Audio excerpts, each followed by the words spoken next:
And welcome into the rundown on Fox Sports Radio 1400 around the world on the iHeartRadio app. My name is Rob Sanders.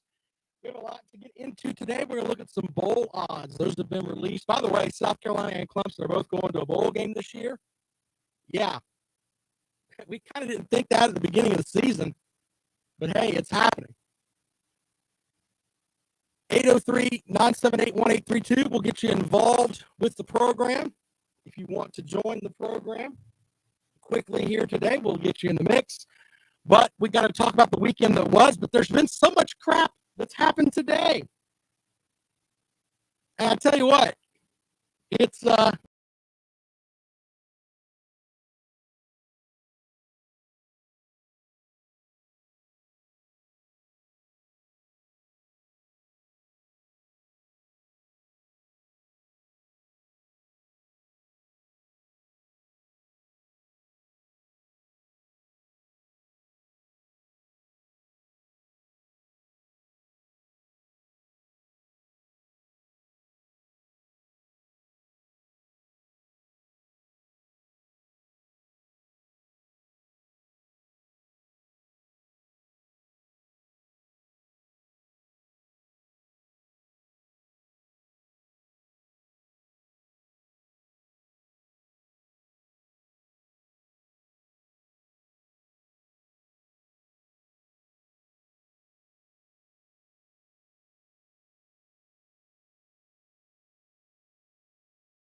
one 1832. That is the number to dial if you'd like to join us here on the rundown on Fox Sports Radio 1400 around the world on the iHeartRadio app. Feel free to join us here on the program. But I think Miami made that move today. And the big part about it was the assistant coaches pool. They say they're going to have the highest assistant coaches pool as far as money goes in the ACC.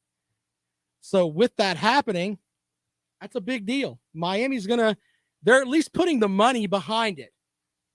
Now, a lot of it has to come together. You have to have the right coaches. You have to have the right players.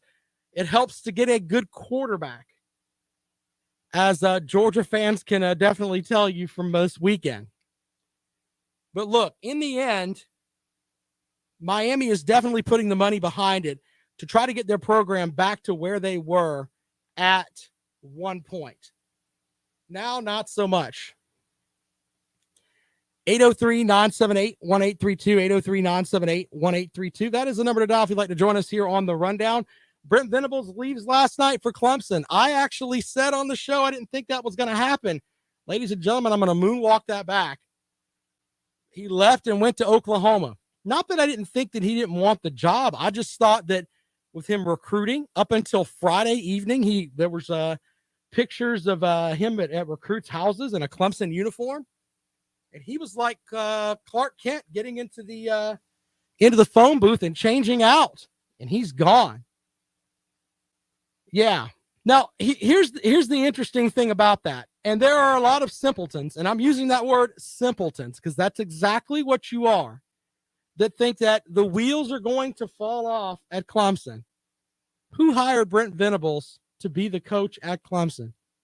I'll wait. That guy's still there. Now, I know that hurts feelings, especially the folks that are upset because they had the best team in the country and they got slaughtered on Saturday night and made me look stupid. Made a lot of folks look stupid. But the reality is that Dabo Swinney, he'll hire another coordinator, and the show goes on. That's just the way that it is. I'm not saying Clemson's going to be completely dominant forever, but to think that they're going to fall off and be a team that's not competitive like some people think, that's silly. Now, another thing that's very interesting to me is the folks that are at Oklahoma who are out last night at 10 o'clock at night cheering on Venables coming in, and he's addressing the crowd in front of everybody. Those are the same people that wanted his butt fired 10 years ago, and they couldn't stand him. Couldn't stand him. They wanted him 10 years ago, but they couldn't stand him. We'll see how all that works out. I don't know if Venables is going to be a good head coach or not. We don't have a track record to show for it. We'll see, though. He's getting the opportunity. If you want to respond to any of that, 803-978-1832, 803-978-1832. We can also respond from the weekend. I owe an apology to my buddy Hollywood who calls into the program. He said that Alabama was going to blow out Georgia, and he was right. We all laughed at him, though, on Friday. So my apologies to you, sir. Sorry about that. I was wrong. I can admit when I'm wrong. I don't have a problem with that. But we could talk about that game. We could talk about the bowl matchups for South Carolina. They're getting North Carolina. The line, I thought South Carolina was favored at the site that I checked, but they're not. They're actually a 6-point underdog to North Carolina. Clemson plays Iowa State in the Cheez-It Bowl. The Cheez-It Bowl, ladies and gentlemen. And Clemson is a 1-point underdog to Iowa State. So there's that. We'll look through some of the other bowl games as we roll along, but let's focus for a minute on the Final Four. Actually, let's go to the phones. We'll do that first. And welcome into the rundown. Good afternoon. Oh, it is. Hey, what's up, buddy? How are you? I'm fine. I apologize to you, sir. Don't come at me too hard now. I won't. Okay, I won't. All right. I had one hell of a birthday present. So Alabama gave you a birthday present. Is that how that works? No doubt about it. No doubt about it. Just like I thought. Who's your daddy? Nick Saban. Kirby Smart, don't forget it. Should we get you a Georgia shirt? Is that where we need to go right now? I don't want nothing from Georgia. Or how about an Alabama? How about an Alabama shirt? I don't want nothing from Alabama. I'm a Gator, and I just love to see Georgia Bulldogs get annihilated. Well, they haven't been losing much, so I guess you got to wait for Alabama to do it, right? They lost one, and you know what Georgia should do is send Baylor a thank you card. Only reason why Oklahoma State is not in there because Baylor beat them. Other than that, Georgia be home with us. Watching. I agree with you. They don't want to hear that, though. The average SEC folks don't want to hear that. But if Oklahoma State won, I don't think Georgia would have been in the playoff. But there's nowhere in the world they're going to let a conference champion, a one-loss conference champion, sit home when Georgia Bulldogs did not win the conference. I agree with you on that, sir. Love it. Anything else you want? Megan, call in. Tell Megan to call in, wipe his tears away, and call in. I will be happy to do that. Yeah, I think he just heard you. Thank you for calling the show, sir. Welcome into the rundown. Good afternoon. Hey, Rob, this is Dan. How are you, man? Hey, Dan, how are you? Just talking about the Georgia Bulldogs and licking their wounds here, man. I tell you, I want to put this out there really quick before we do that. I still think Georgia's a good team. I think they just ran into a buzzsaw and they ran into an actually good quarterback, which is what they haven't had to face this season, I think they've got issues at quarterback. I really, really do. But I don't think that Georgia is just crap like a lot of people think they are right now. They're still a pretty good football team. A great football team. I agree. I agree with you, man. But I'm going to say this because, as a Georgia fan, this is just how I feel. Sure. We got Michigan and it's 7.5. And right now I like Michigan on the 7 plus 7.5. And I'm going to tell you this. Can you explain to me why you like Michigan and the 7.5? I mean, it's easy to throw that out there, but what makes you think that Michigan is 7.5 points better than a team that had a generational type defense? What was it? 72 hours ago. Well, my thing is this. First off, I'm just going to say this. If Kirby Smart starts Stetson Bennett against Michigan, I'm turning my TV off. Well, but hey, that's the thing, though. And I've said this from the beginning. Kirby Smart does not know how to deal with quarterbacks. That's why I don't want him as someone that coaches my team. Now, Georgia fan, oh my God, he's got recruiting touch. He is awful when it comes to that. He needs to figure that out. And until he does, he'll trot Stetson Bennett back out there, and he will expect the Georgia apologists. Well, did you see our recruiting class? Did you see we went through the SEC East undefeated? No, that's not good enough. You're not getting paid to do that. You're getting paid to win the conference. You had a generational type defense, and you threw it away. And that's on him. Yeah. And all the people who gave me crap all season about it, that's on Kirby Smart. That's your coach. You ride and die with him as he sends out this guy who can't play quarterback. That's what you've got now. Well, I mean, and here's the thing. I mean, I don't know if JT Daniels, I don't believe him to be a Deshaun Watson, right? I don't believe him to be a Trevor Lawrence. I think he's that Calzada kid from Texas A&M, though. And I think that there's a higher ceiling for the Georgia offense when he's back there throwing the ball. I think that's a fair statement. And I agree with you, Rob. I mean, I don't agree with all your assessments on Kirby, but when it comes to the quarterback, he deserves all the nonsense you're giving him. I mean, and that he's either going to change there or he's eventually going to get fired because of that. And my feeling is this on the Michigan game. We lose this game and we go 12-2. I have a feeling that the window is going to close on Kirby. I think we can win 10, 11 games or whatever. Yep. But as far as the championship window, we got to take advantage with this team because we blew an opportunity in 2017. Yeah. So, we can talk about that team, but the reality is that, and I think most Georgia fans will realize this is your shot. You've got a young Alabama team. You don't have to deal with Clemson this year. In the college football playoff where they generally play well. Ohio State's not there. Cincinnati's in the playoff, for goodness sake. I mean, this is your year. And if you don't do it this year, then how long does this guy need? Does he need 20 years to win a title? Or how much time should we give him? I will tell you this. And I love Mark Richt as a person, all this other kind of stuff. I got tired of Mark Richt about 5 years earlier, prior to everybody else, because as great of a guy as he was, he wasn't going to get us past an Urban Meyer or a Nick Saban, right? We're paying Kirby to get us past Nick Saban. And my deal is I don't mind losing to Nick Saban, but I want us to put our best foot forward. And when we're trying to set some Bennett out there, and when we keep playing this defensive scheme on our secondary that can't stop elite passing teams, we're not putting our best foot forward. So if we're not trying to beat Alabama, then what are we doing, Well, and I think there's a section of the fan base that is probably in the mindset of winning the East is not enough. I think that's fair, right? Winning the East is just not enough. And here's the thing. I mean, I think Bulldog fans need to decide, and these are the Stetson Bennett apologists. They need to decide what kind of program we want to be. Do we want to be an 11-2, 11-3, 12-2 kind of operation that never beats Nick Saban? Or do we want to make the changes that we got to make and hurt people's feelings in the process to be able to do that? Well, and the other, it's a double-edged sword too. And I'm defending Smart here on this. If he trots out JT Daniels in the Michigan game and you lose that game, then what? Then, I mean, because then it's like, well, wait a minute, maybe JT Daniels didn't have enough seasoning from playing this season and all of that. If he runs Bennett out there and you lose, it's the same thing. So, I mean, this Michigan game is probably the most important game of his coaching career, in my opinion. Well, you know what? I'll give it the end of this, Rob, to let you get to other callers. Sure. I'll end it this way. When we lost to South Carolina back in 2014, there was all this narrative about, well, you should have given the ball. If we gave the ball to Todd Gurley in the goal line, we never would. We might have lost. I would say, let me say something. I will give the ball to Todd Gurley 3 times, and if South Carolina stops him, we just shake their hand, right? And it's the same thing I feel about JT Daniels.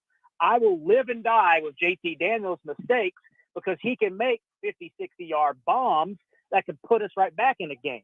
Stetson Bennett can't do that, and this is what Kirby Smart doesn't understand. And if he doesn't understand that, he might not just be the guy, and that's just it, you know?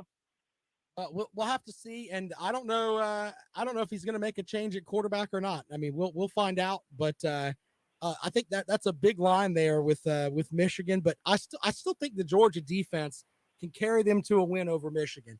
Now, the big thing is, can Cade McNamara actually make enough plays through the air to do to them what Alabama did? I don't think that they have the talent that Alabama has, but if they jump out to a lead, Georgia doesn't seem to be able to, judging from that game, have the ability to jump back in and catch up. So it's a fascinating matchup, though, with Michigan because they're a pretty good team, too.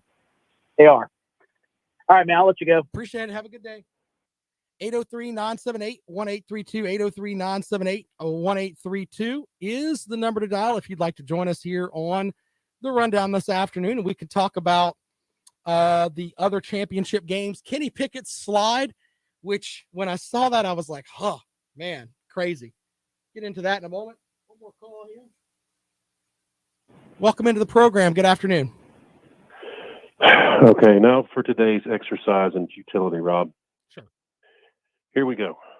Let me state this. I'm not a Stetson Bennett apologist, okay? I'm very frustrated. You were loving Stetson Bennett the other day, so let's just be honest. I have receipts, sir. Yes, but I'm not an apologist, okay? Okay, fair enough. Obviously, I was kind of funning with you. I do get frustrated every time I see Stetson step on the field. Do you get more frustrated watching him step on the field or watching JT Daniels sit on the sideline picking his toes? Which makes you more That's upset? where I'm not a JT Daniels fan. And didn't you say before the season that you went back and watched some tape on JT Daniels and you said, guess what? Did. He's not very good. He's not very good, but I think that the ceiling is higher for the Georgia offense with him back there because of the throws that he can make. Your previous caller talked about the deep ball that Daniels can make, and I have no doubt his arm is actually stronger than Bennett's. Yep. Yours may be too as well, Rob. But he was not accurate on his deep balls. He led the receiver back into coverage 99% of the time on those deep balls. He had receivers making unbelievable plays to bail him out on those long balls. Mm-hmm. And here's what I'm getting at. Sure. Stetson Bennett was not the guy who could not get off blocks the other day. He was not the guy who busted coverages. He was not the guy who could not cover Williams and Mechie. Is that a fair statement? That is a fair statement, but who's responsible for the defense? We haven't really heard much about that. We've heard more about the quarterback. So what you're saying makes sense. Yeah, but it's not Stetson Bennett who's responsible for the defense. Right, but then could you say then that the Georgia schedule was light, meaning that you didn't really play anyone that had the big-time playmakers that Alabama has? Is that a fair statement?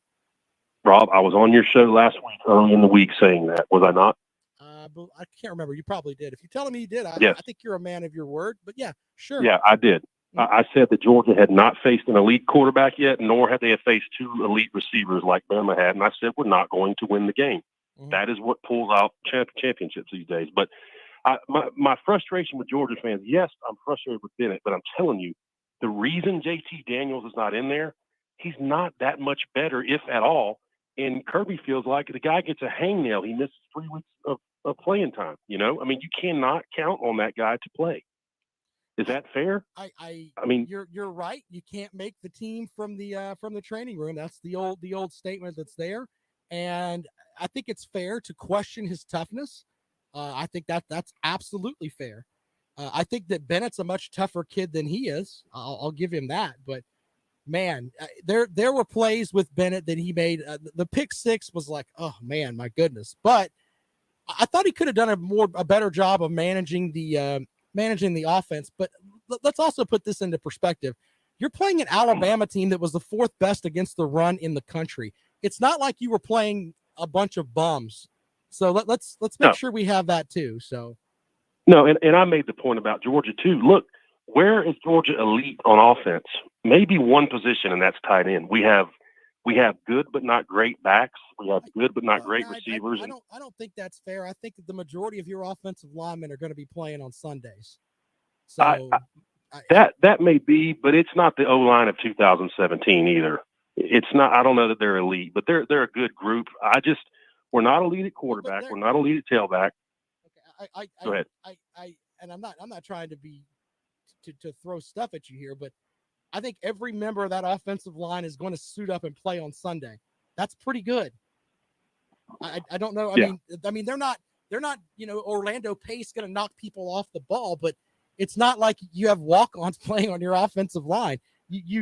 Alabama was just better on Saturday. And, when you're the starting quarterback, a lot of that hangs on you. But the Alabama offense, man, they did a number on that Georgia defense. They really did. Yeah, and it also goes to show you can't go from week to week. That transitive property crap just doesn't work. And I made this point the other day that Auburn, Georgia fans were telling me if Auburn can get to them 6 or 7 times, whatever they did, we're just going to eat them up. And I remember thinking that ain't going to happen. I'm telling you, where we screwed up is we played them 1 week too late because we needed that game from Alabama. And you're not going to get that twice, at least not 2 weeks in a row. Well, and, I give a lot of grief to Kirby Smart, but you know what? If he wins this Michigan game and he matches up with Alabama again, he gets another shot at the Dragon. And if he can coach his way, I'm just saying, if he can figure out a way to make adjustments and figure out how to beat Alabama, then that could be his shining moment there. We'll start singing for him. Well, let me just wrap it up. My point in calling you is I'm telling you, number one, I think Monken is making the call on the quarterback. I think early in the season, Kirby said, this is Monken's offense. I'm telling you, he's got free reign over who he wants to run that offense. Sure. And it's yes or no. It makes sense. It's his offense. I think the criticism on Kirby and the quarterbacks is a little bit unfair. I really do. Okay. And that's your opinion. You're entitled to it. One more thing, 43-18, Rob. Have a great day, sir. Appreciate it. Quick break. We come back. We'll have more for you here on The Rundown. This is Fox Sports Radio 1400. Got to grab my notes. I'll be right back.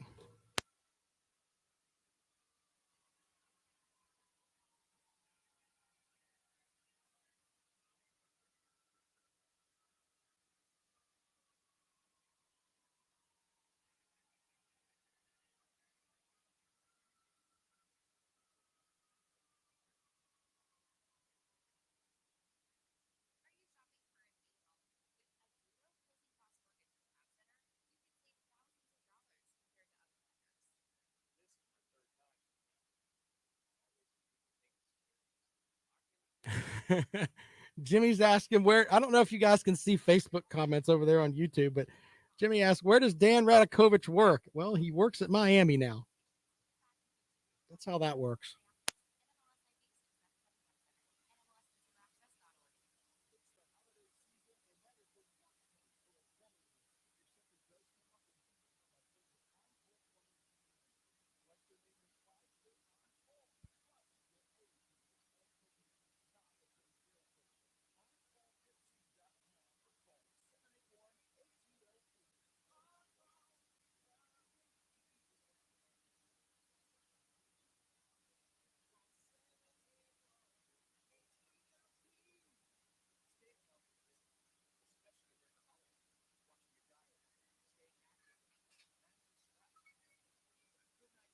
Miami was stupid.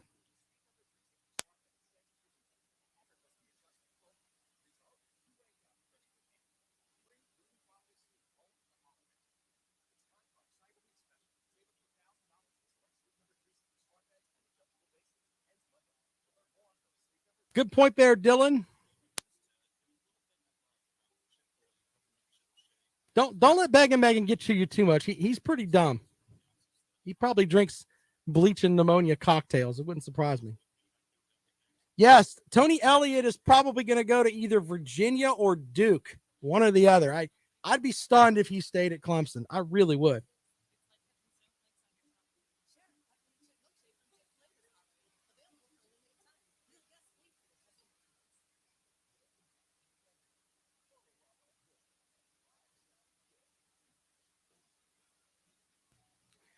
Welcome back to the Rundown on Fox Sports Radio 1400 around the world on the iHeart Radio app. You can feel free to join the show at 803-978-1832, 803-978-1832.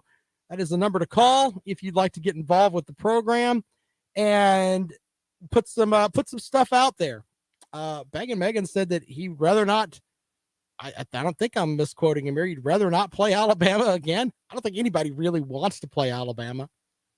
You know, I don't think it's going to be that way at all with just about any team.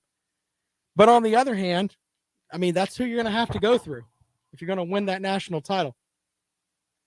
The phones. Welcome into the program. Good afternoon.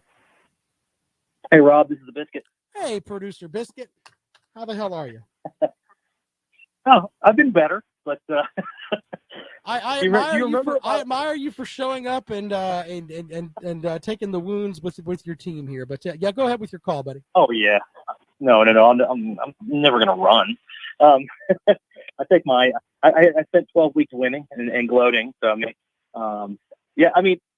obviously that game is disappointing from the standpoint of something happened that I didn't think was possible, and I didn't think Alabama was going to be able to control the line of scrimmage the way they do. Right.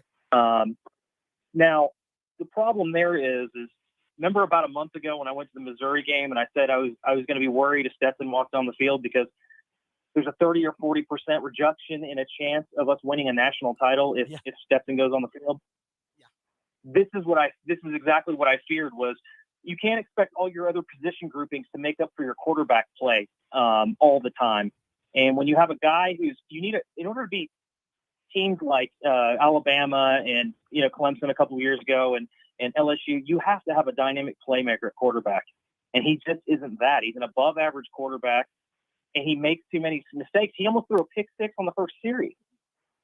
Well, but do you put the entire loss on him, or is what Bang & Megan said earlier that you got to hang some on that defense too? Because Alabama basically said, you know what, we're just going to come out and we're going to throw the ball at you and see if you can stop it. And that's what they did. No, and again, I'm not laying the entire loss at his feet, but here's the problem. And I disagree with him on this front. I think Georgia's elite at almost every other position grouping. They have elite receivers. I mean, you have probably the best tight end in the country. I don't care what those voters say or whatever. He didn't qualify. Brock Bowers is the best tight end in the country. Washington isn't far from that. You have George Pickens, who's now back. You have Jermaine Burton. That whole wide receiver group. This isn't what it was a couple of years ago when we relied on Lawrence Cager to throw the football to him. I mean, right. We've got an elite group of receivers. The running backs, it's not Sony Michel and Nick Chubb, but all three of them are very good running backs. Zeus is a little bit not dynamic. He likes to run forward, not look, doesn't have vision, and kind of takes hits. But overall, I mean, I can't complain about that. Well, their O-line gave Stetson time a lot. Your O-line's great. I mean, he had time to make throws. I mean, it wasn't like he was running around like I used Bo Nix as an example. Jason Brown for South Carolina is another example. I mean, he had time he had a nice pocket. Yeah. And he was able to try to make decisions that were good. It's just that he ended up, I think he threw the ball, 40 times? That's not what you want. Almost 50. Yeah, that's he insane. Threw 48 times. Wow. So the question is if you're going to throw the football 48 times, and I realize a lot of that is because, you fall behind and you throw more. But why have him in there? I mean, that's the question I'd like to ask is if I can buy some of what Bang & Megan was selling about. I went and watched some of JT Daniels' film from last year. Not that I'm the biggest football analyst or whatever, but he has issues sometimes with the deep ball, and it seems like sometimes he can miss reads. But I still think that the offense has a higher ceiling with him there. I can't help you with what happened to the defense, though. I mean, Bennett didn't play defense. But those things happen. See, those types of things happen to other teams. For example, when Clemson and Alabama were battling it out in national titles, their defensive groups didn't play as well as they did against other teams. But guess what they had? They had quarterbacks that could step up, make plays, and win them games. That's the problem with this position. We can't do that. Like, if we fall behind 10 points in the fourth quarter, he's not driving them down for 2 touchdown drives against Alabama. Sort of like in the year that Watson won the national title, where Clemson had to have the ball and score a touchdown with 6 minutes to go, and they did it. Right. Yeah, I agree with you on I mean, that. when you're elite at all your other positions, and QB is the one that you have that's above average. I mean, you can't count on all the other positions to make up for him all the time. We're going to have downtimes where the secondary doesn't play as well, where we're not like destroying quarterbacks, and so they're actually getting passes off. I mean, it's not going to happen all the time like that. Okay, but so, on that front, though, on that front, shouldn't the quarterback situation that has to land at his feet, right? Yes. And even Megan was even saying, I think it's Monken's decision. It doesn't matter. He's the head coach. Yeah, he's the one. He hired Monken. He's letting Monken make those decisions. And I like Monken. I think his play calling is clever. I think the little bubble screen that he threw to McConkey. I mean, like a lot of that stuff was really clever. I thought the jet sweep by on fourth down. His play calling is really good. I just don't get how we keep clubbing this every year for the past 3 years with this quarterback thing. And you've had good quarterbacks too. Great QB. Yeah, Fromm was a good quarterback. Of course, Fields is playing in the NFL now. You've had some good quarterbacks there. So, and a lot of it is the mixture. You got to figure out. And with Clemson again, Dabo Swinney had to make a decision with Trevor Lawrence's freshman year over Kelly Bryant, who'd been with the program forever. And he's like, nope, this is where we're going. And he went with the other guy. Choice. Right. And that's the kind of decision that Smart's got to make.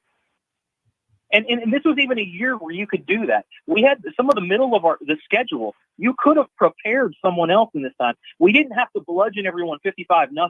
You can win some games 38-14 and grow up a little bit at the position.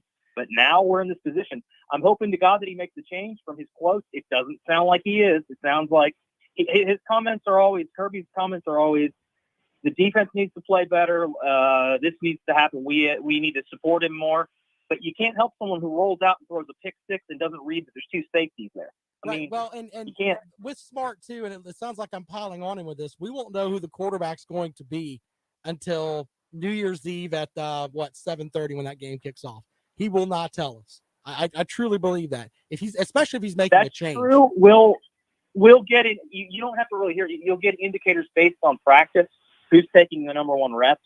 But I don't think he's going to change. I honestly think he's going to stick with Stefan. The weird part to me is Vegas odds haven't emulated what happened on Saturday necessarily. Bama's now the slight favorite to win the national championship. I saw another Vegas odds where Georgia is 42% to win it. Bama's 39%. So, and I follow Vegas because those are the people that are the money makers. So maybe that's a hopeful sign that it was just, if we look at things, if you're taking a positive perspective on it from a Georgia fan, remember Alabama a week ago, they sucked. They can't stop Auburn. They can't do anything. They can't do anything right. Now this week it's Georgia sucks. They can't do anything. Yeah, so hopefully, I don't think that Georgia's a lost cause, but they've got some work to do. They belong where they are. Okay. And, we made the comment about Oklahoma State, and I think that would have been a good conversation to have. But I think that Georgia belongs where they are, but, man, they've got some work to do because Nick Saban's not intimidated by that defense at all. We've already figured that out. This thing that sucks is that this wasn't a changing of the guard. It still is elite passing offenses win. And so we got to figure something out in a month. Well, good luck with that, buddy. Now Nick Saban basically has a month and whatever to prepare for you. I know that sounds silly, but I'm sure that he's working on both teams. So we'll see. Well, the good news for that is, though, his is more like, let's do what we did, whereas Georgia is the one that has to make the delta, right? They have to make the change on what's going on. So it's sort of like Alabama now has to adjust to us rather than the other way around. So that might be a benefit. I don't know, but I certainly don't. No. I mean, I don't sit here and ever think. I'm not betting against Nick Saban anymore. I'm not. No, especially after this weekend, because I thought Georgia was better, and he just basically hit me in the face with a paddle and said, "What's wrong with you, idiot?" That's kind of how it worked out. So, well, the interesting part will be this. I will say this: we didn't get any pass rush on Bryce Young whatsoever. So he was standing back there until very late in the game. it emulates more of the second half. If the game emulates more of like the third quarter where we were getting pressure on him in the next game, things could be drastically different. You know what I mean? Like if we're starting to knock him around a little bit, but he's amazing, man. Bryce Young has total respect for me, man. That guy is an incredible playmaker. That throw in the second half to take the lead 31-17, that's incredible. I mean, he's a great player. Absolutely. I didn't think someone deserved the Heisman, and after that game, I was like, that dude deserves the Heisman. Absolutely. Yeah. Hey, man, I got to take a break, but thanks, Biscuit. Okay. All right, there you go. More of the rundown when we come back. This is Fox Sports Radio 1400. Edwin is smart.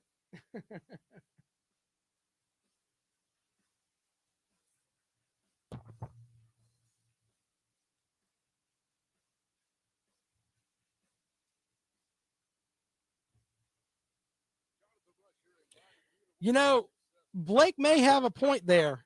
Looking at the bowls, I think that if we're going straight up here, I like North Carolina to win over South Carolina. Army is going to slap Mizzou. I mean, that's Mizzou rushing defense is terrible. Let's see here. Florida is a 6.5 point favorite over UCF. They may lose that game. Looking at the other East games.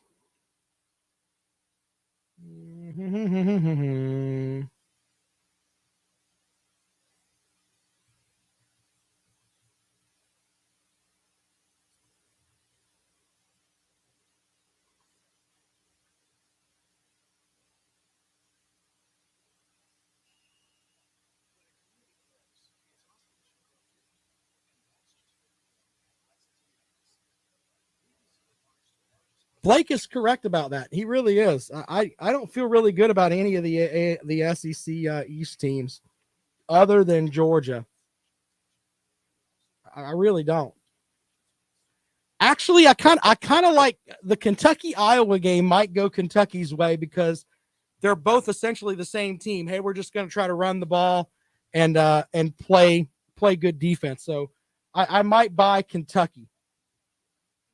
So there's that.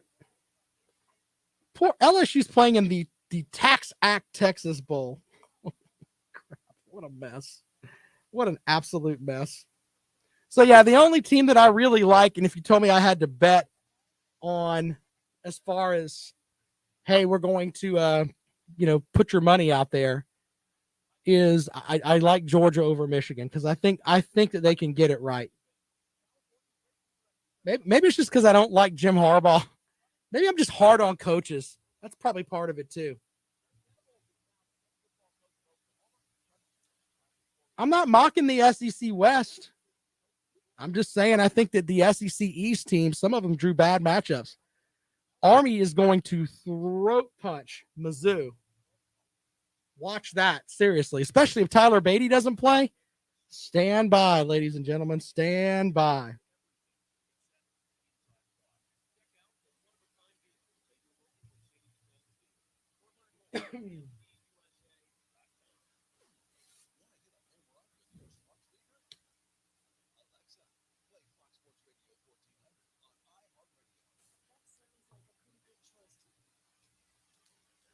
Welcome back to the Rundown on Fox Sports Radio 1400 around the world on the iHeartRadio app. My name is Rob Sanders. Thanks for joining me here today. Short segment because I got to catch up, but you're free to join us on the phones, 803-978-1832 before we get out of here today. Couple of comments. Someone commented, but I want to give you credit.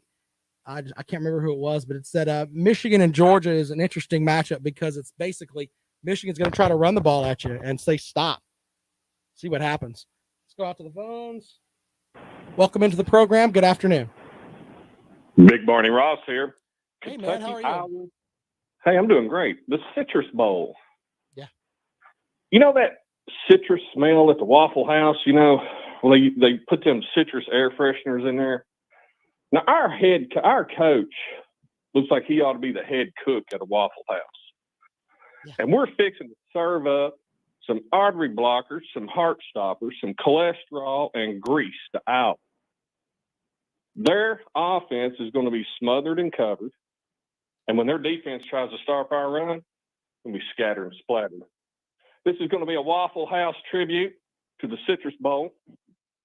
And I think Kentucky's going to get it done. I'll get off here and listen to what you got to say. Appreciate it, man. Thank you. I like Kentucky's chances better than we were talking about some of the East teams. I think that some of the matchups are not very good. I think Army going to they're going to run the ball against Mizzou. They don't really play well against the run, and I don't think Tyler Beatty's going to play. So if he doesn't play, I think Mizzou's going to have a problem. And that's the other thing too. It's hard to really sit and pick these bowl games because you don't know who's going to play. And I know that I don't want to have the argument of, these guys are going to make millions and all of that. The bowl season right now absolutely sucks, except for the college football playoff. Why? Because you end up with a bunch of teams that are going to have a lot of players that could be making the NFL draft, and they're not even going to remotely suit up. So we don't know if a Sam Howell is going to play for North Carolina. We don't know that. If he does, that makes a difference in the South Carolina game. We don't know if Tyler Beatty is going to play for Mizzou. We have no clue. So it's kind of hard to even remotely look at these games until we can find out who is better or who is worse or whatever based on who's playing. But the whole opting out thing to not play in a bowl game, it's just terrible to me. And you know what? Eventually, someone is going to opt out of a playoff game. If you think that's not going to happen, just wait. Because I never thought we'd get to a point where in a bowl game, players are like, yeah, I'm not doing it. Not going to do it. Someone eventually is going to opt out of a playoff game. And when they do, it should be the biggest shock across the college football world. And I don't know how to fix that, to be completely honest with you. I have no clue. But there are a lot of people that are a lot smarter than I am. They need to get into a room and figure it out. I mean, I heard one example was your NIL money that you get that I know some states are holding it in trust, etc. If you don't play in your bowl game, you don't get your NIL money. Put that in that set and see how that works. I've heard somebody mention that. I don't know if that's legal or not, but the idea of the last time that you're going to ever be able to suit up for your university, where they took you as an 18-year-old kid and turned you into a man to bring you into the NFL draft. The last time that you're going to get to do that, and a lot of guys are going to opt out. I think that's sad. Let's take a call really quick here before we go to break. Welcome into the rundown. Good afternoon. Hey, Rob, talking about, kids opting out of games. Yeah. I mean, they're already opting out of regular season games. Yeah, that too. I mean, we see the NFL every week. There's 3 or 4 players. Well, I can't play. It's my hamstring. And it wasn't like this 10 years ago. I don't want to say that it's like because that sounds like I'm the old man yelling at the sky. Yeah. But I think that it just has to get to a point where someone needs to go up to these kids and tell them your legacy at this university is going to be tarnished if you leave. And I understand there are millions of dollars out there. There's insurance policies too.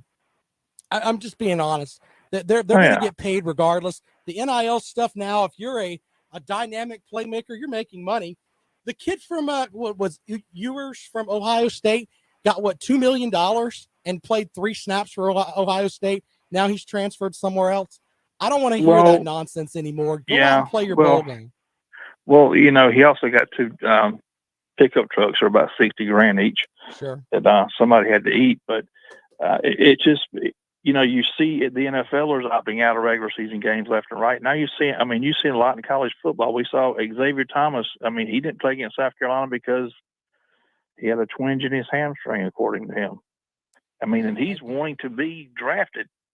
Yeah, I don't want to take money away from these young men, and they should have an opportunity to play in the NFL. But the reality is that you played. Go out and play your bowl game. My goodness, if you're hurt, don't play. But if you're 100% and you're just opting out because you don't want to go out there and risk being injured. And you know what? Coaches that let these guys come and stand on the sidelines during the bowl game. No, you opted out on us. Keep your ass on campus or wherever it is you're going. You're no longer part of the team. Thanks. Yeah. And I have a question about the way that Miami handled Manny Diaz. Yeah, Don't you think that was kind of sleazy? Yeah, I'm going to go into that after the break. But God, the way that they did that was insane. But we're going to keep you as coach until we know if we can get this guy. That's just they don't care. Pathetic. that's the way that works. They don't care. All right, man. I'll listen to what you got to say about it. Appreciate it, man. Quick break. We come back. We'll have more for you. Final segment of the rundown coming up. This is Fox Sports Radio 1400.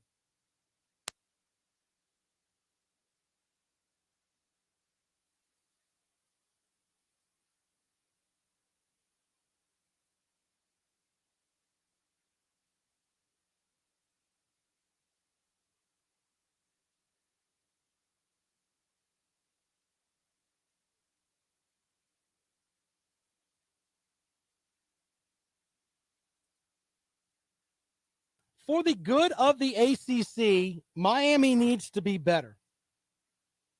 They do. Wouldn't it be great if the ACC championship game, we were looking at it and it was actually Clemson and Miami playing each other? That would be great.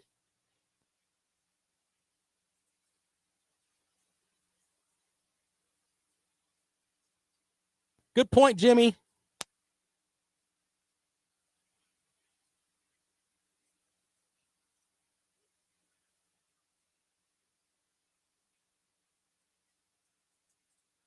I hate to agree with Biscuit too much. He's going to start thinking we're friends. But Biscuit's correct. I'm not really buying Mario Cristobal.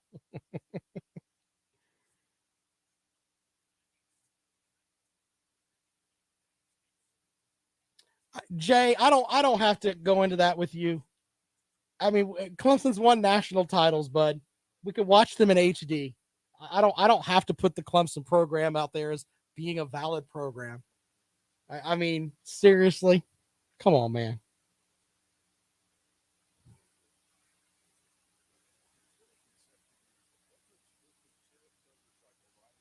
Yeah, they love Mario Cristobal, but he gave up 38 points twice to Utah. Utah slapped the crap out of his team. I'm not buying that.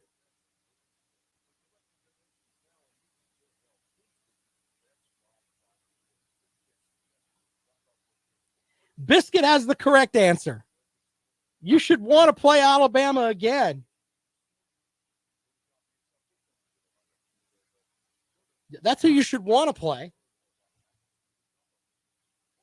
I'm not saying it cheapens if you win the national title, but man.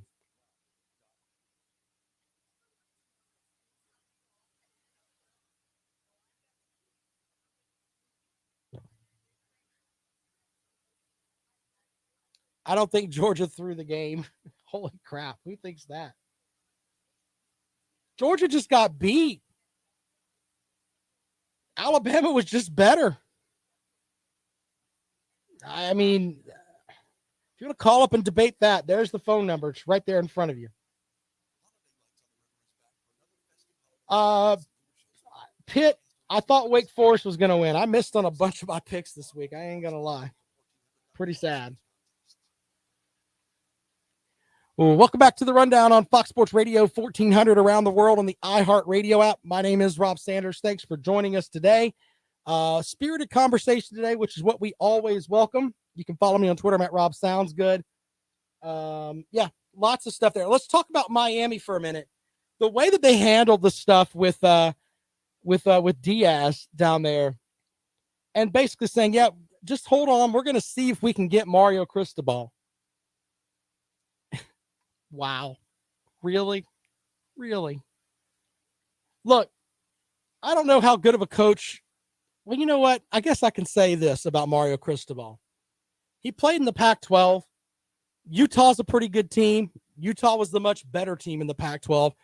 blew Oregon out twice. What was it, 76-13, I think is the combined score of those two games. So Mario Cristobal coming to Miami is a big deal for Miami, but you know what? He's got to go out there and recruit. They are giving him the assistant coach money, which is a big deal. And it comes back to this. The product that he puts out on the field, is it going to be back to the way Miami was before? And you know what? They're not going to give him a lot of time. He signed a 10-year contract. 10-year contract. But I think those fans are going to want it quick. I really do. But the way that they handle Coach Diaz, though, that's just, someone's using the term, James using the term Bush League. It's exactly what it was. Exactly what it was. So hopefully Diaz will get him a coordinator spot, and I hope it's in the ACC. Maybe he can stick it to them. It makes Miami like, a lot of folks hated Miami. Remember the whole Catholics and convicts thing? There was like a genuine hatred for Miami at one point. This is a Miami move, in my opinion. You just sit right there and you wait until we tell you you're still employed by us until we fire you. You're still going to be the head coach unless we get this guy to come be our head coach. What a mess. But Cristobal's in the big boy waters now. He has to go down there and he has to recruit not only against Florida State and Florida, but he's also got UCF to deal with. Now, I know folks are like, come on, Rob, UCF is a G5 team. You think for 1 second that coaching staff is with Gus Malzahn is not going to be out there knocking doors down to recruit? That's a problem. That's going to be a problem. But he's going to have to recruit around all of that. And by the way, it's not like Georgia's not going to keep going down there and getting players. It's not like Nick Saban's not going to say, you know what? Mario Cristobal's in at Miami now. I'm going to stop recruiting down there. It's the same way with Dabo Swinney, who gets guys that are from down there. CJ Spiller was from down there. I mean, you can pick a ton of guys from that team, and guys from Florida go out of the state all the time. But the reality is now he has to deal with all of that. He's not up in Oregon anymore. He's not up in Oregon anymore where he can recruit the Pac-12 area and try to knock that out. We'll see how it works out for him. But the way that Miami handled it was kind of crummy. Kind of crummy. And by the way, when I go to ACC kickoff in July for next year's football season, I'm going to ask him about the transition. How did that work? Because I think everybody wants to know. I don't think anybody down at Miami has the balls to ask him, but I'll ask him. How did that work out? Give us a play-by-play on that, sir. Let's see how that works out for you. I'm definitely putting in to interview him at our ACC kickoff segment next year in July. And I'm definitely going to ask that question because that's fair. You're the head coach. You're getting paid $8 million. You can deal with a question from a chunky guy from Columbia. So, and I think people want to know that are outside of the Miami fan base.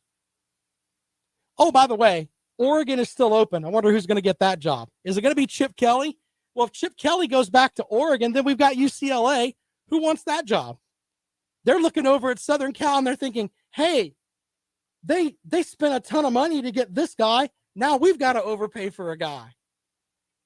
Oh, goodness. Goodness. All right. Tomorrow on the program, working on getting some guests this week as we look at some of the bowl games. It's kind of hard to really break some of these down because we don't know who's playing and who's not. We'll be following the Clemson defensive coordinator search, and I think the offensive coordinator search because I think Tony Elliott's probably going somewhere else. What move is Dabo Swinney going to make next? We shall see. That's going to be, big hires. You're going to have a different philosophy in general when it comes to the defense and the offense for next season. And with that, are you going to have guys that are going to transfer? One of the Clemson's top prospects said, hey, I'm staying. The defensive back, I can't remember his name, but their top defensive back in the class said, yeah, I'm staying. He tweeted that out earlier today. Who else is going to leave? We'll find out. More of the rundown tomorrow. Thanks for joining us here on Fox Sports Radio 1400. No Clemson Sports Talk today. Lawton Swan is still battling the vid. He'll be back hopefully soon. Get well, Swanee. We'll talk to you later on. Hey, you guys are awesome, man. Dynamite comment section today. Man, you guys over there, you're on fire with some of the stuff you guys put. I wish I could read all of it. I could literally sit here with some of you. Now, some of you type some dumb stuff. I'm going to be honest. I'm not reading anything that Alan types. Alan, you're a jerk. I'm not reading any of your stuff. But the majority of you, I could read all of Biscuit's comments. Bama Man puts out some good stuff. Rob puts out good stuff. Caden's a fool, but he puts out good stuff. All of you guys over there, you guys are a big part of the show, and I appreciate it. Edwin puts out good stuff too, but Edwin's old. He has to have somebody else type his stuff for him. Edwin is old. Like old. All right. Appreciate you guys, man. We'll see you tomorrow.